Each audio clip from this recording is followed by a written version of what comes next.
Hai, hari ni kita ke Kuala Lipis. Dalam perjalanan ke Kuala Lipis kita singgah di Latak Iskandar. Okey, di belakang kami Latak Iskandar Air Terjun.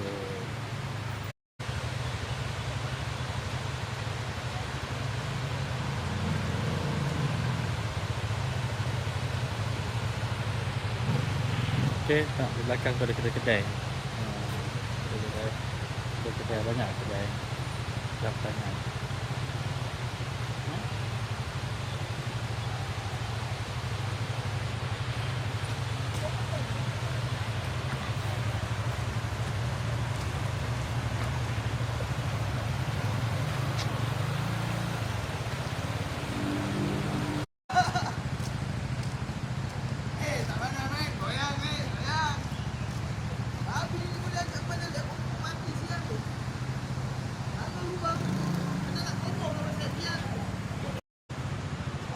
Di belakang tu nampak Okey. Ada kedai keratangan.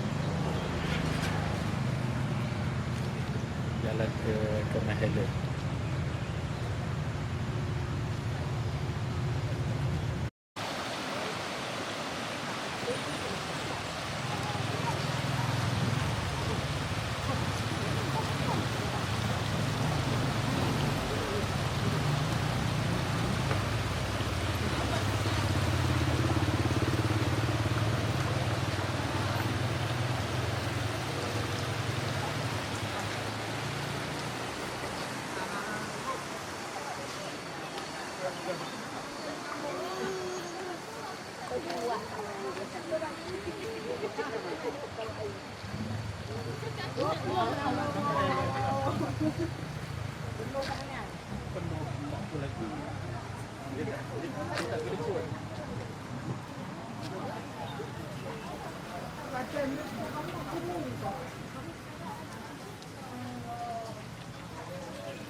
Okay, semalam jumpa Atuk Camper Van. Hari ni jumpa geng-geng ride.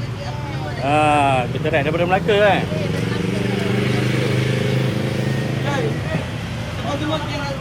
Okay, hari ni Atuk Opa jumpa geng-geng ride hari ni nak ke Cameron Highland.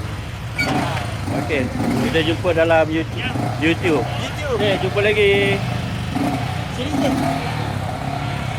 Cik, bak kata orang Lalu Gajah, kalau takut jangan ikut.